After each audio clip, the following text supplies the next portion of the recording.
안녕하세요. 헌터입니다. 오늘 분석해볼 기업은 에코프로 BM입니다.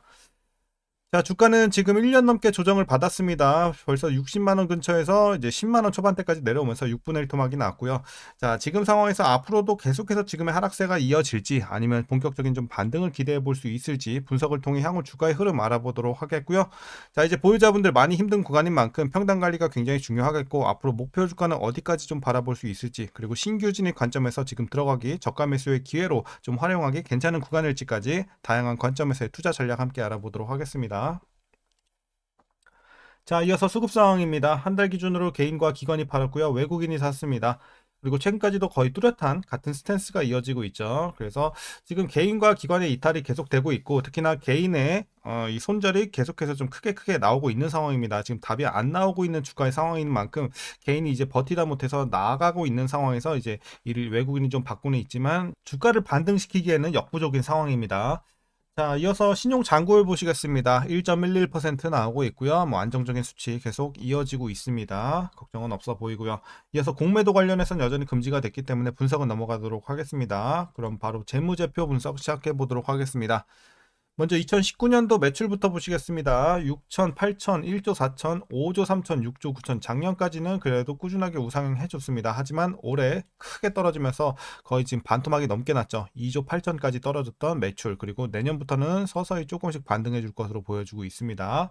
자, 영업이익도 보시게 되면 꾸준하게 우상향을 해줬던 상황에서 이제 작년에 반토막이 넘게 났고 올해는 적자 전환까지 했습니다. 그래서 상당히 지금 뭐 암울한 상황이고, 내년부터 그래도 매출과 마찬가지로 반등은 이어갈 것으로 보여지고 있습니다. 당기순이익도 올해까지 적자 전환, 내년에 반등, 자, 흑자 전환 기대가 되고 있습니다. 자, 그래서 이제 올해는 저점을 지나가는 시기고, 이제 분기별로 전년 대비 영업이익만 한번 비교해 보면요. 일단 지난 3분기에는 400억대에서 마이너스 400억으로 적자 전환을 좀 크게 했고요. 그리고 4분기에도 마이너스 1100억에서 마이너스 100억.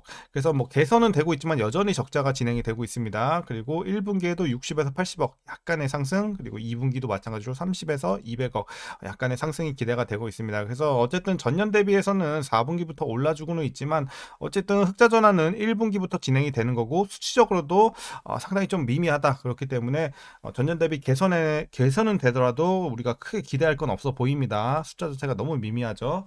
자, 이어서 이제 부채 비율 살펴보도록 하겠습니다. 70에서 최근에 100 초반 그리고 100 후반대까지 올라왔습니다. 그래서 꾸준하게 부채 비율도 증가하고 있다는 점도 부담인데, 문제가 뭐냐, 내년 후년에는 계속해서 올라갈 것으로 보여지면서 뭐 차입금에 대한 부담감 이런 것들이 최근에 굉장히 많이 커지고 있죠. 그래서 지금 재무 건전성도 많이 훼손이 되고 있습니다. 뭐 등급도 계속 떨어지고 있죠. 그래서 상당히 암울한 상황이다 보시면 되겠고요. ROE 보시겠습니다. 과거에는 괜찮았어요. 10에서 20 넘나 들면서 좋은 수익성을 기록했던 반면에 작년에 크게 악화가 됐고 올해까지도 마이너스가 이어지고 있는 ROE의 상황입니다. 내년에는 플러스 전환을 하지만 두 자릿수 진입은 아직은 좀 미지수인 상황입니다. 그래서 시간이 꽤 걸릴 것으로 보여집니다. 수익성 개선에 있어서는요.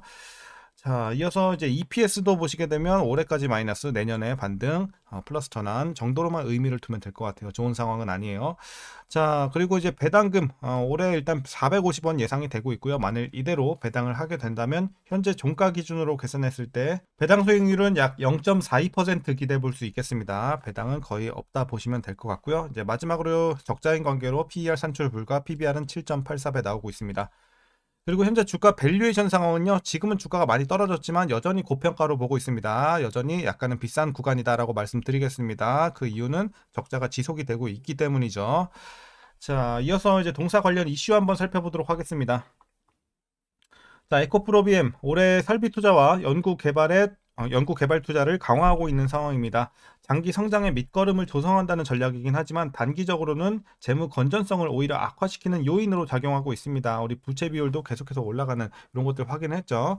자, 그래서 빚은 점점 늘어나고 있는데 이를 감당할 만큼의 돈, 즉 실적이 나오고 있지 못한 상황이다. 그래서 상당히 좀 아쉬운, 많이 힘든 상황이다. 이렇게 좀 말씀드리겠습니다.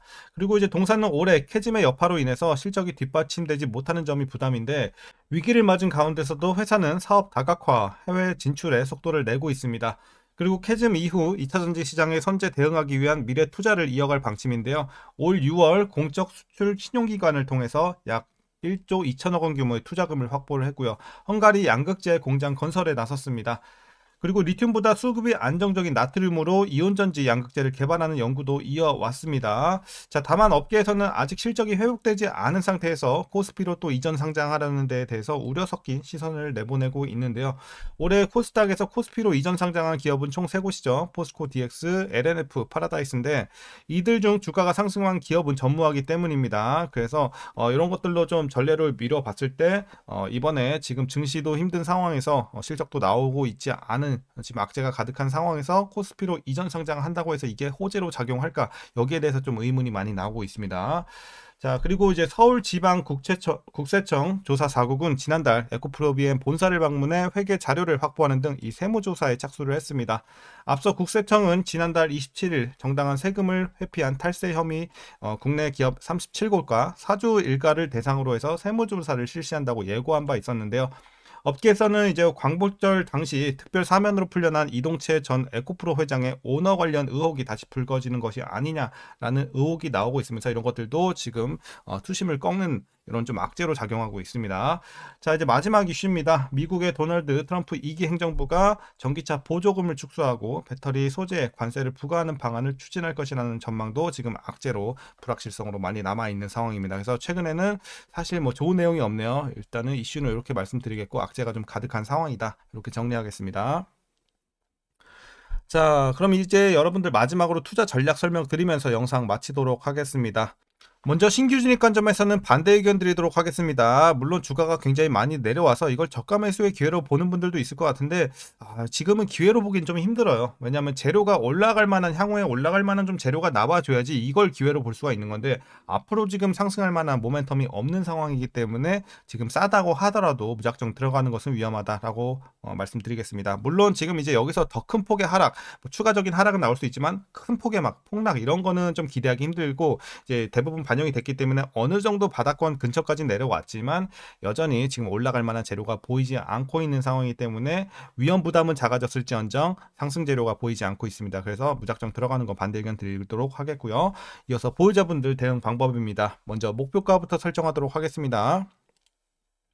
자, 지금 뭐 재료가 굉장히 아쉬운 만큼 굉장히 많이 드리는 거예요. 굉장히 많이 드려도 18만원 보고 있습니다. 자, 일단 지금은 18만원까지 좀 열려 있는 상황이다. 그 위로 보기는 지금은 힘든 상황이에요. 향후에 지금의 상황을 타개할 만한 어떤 큰 호재가 나와준다던가 아니면 실적이 서프라이즈가 나와서 뭔가 숫자로 증명을 해준다든지 이런 게 나오지 않는 이상 사실상 18만원도 지금 많이 들었다고 생각합니다. 그래서 이 위로 보기는 지금은 힘든 상황입니다. 자, 그래서 이제 보유자분들은 그러면은 지금 이제 손절 가능하신 분들은 손절하는 게 맞는 거고 좀 크게 물려서 손절이 불가능하다 하시는 분들은 장기로 끌고 가시는 수밖에 없긴 합니다. 그래서 뭐 내년 후년 가면서는 그래도 상승해 줄 것으로 일단은 예상이 나오고 있는 만큼 조금 이제 시간이 많이 걸리겠지만요. 그래서 장기로 가져가셔야 되겠고 그럼 이제 마지막으로 위에서 물려 계신 분들 그럼 평단 관리 어떻게 진행을 하냐? 자, 전략 말씀드리면요. 일단은 제가 라인을 두 개만 더 드리도록 하겠습니다. 자, 23만원 라인 그리고 13만원 라인입니다. 자, 일단 기본적으로 여러분들 18만원 밑으로는 빼주시고요. 여러분들 너무 고점에서 물려서 18만원까지는 못 내린다 하시는 분들은 그래도 적어도 23만원 밑으로는 내려야 여러분들이 뭐 빠져나올 희망이라도 좀 꿈꿔볼 수 있을 것 같습니다. 사실 23만원 위에 계신 분들은 나오기 굉장히 오래 걸릴 것 같아요. 그래서 가능하시면 23만원 밑으로 맞춰주세요. 고점에서 물린 분들도. 하지만 이상적인 구간은 18만원 밑으로 맞춰주시고 장기로 보유하시는 전략 이렇게 말씀드리도록 하겠고요. 자, 13만원 라인은 뭐냐면 요 밑에 계신 분들 이미 평단이 13만원 밑에 위치가 되어 있다 하시는 분들은 물타지 말고 그냥 보유만 하시라고 말씀드리겠습니다. 자, 그래서 오늘 구간별로 이렇게 전략까지 알아봤습니다. 자, 오늘 영상 여기까지고요. 그럼 오늘도 시청해주셔서 감사합니다.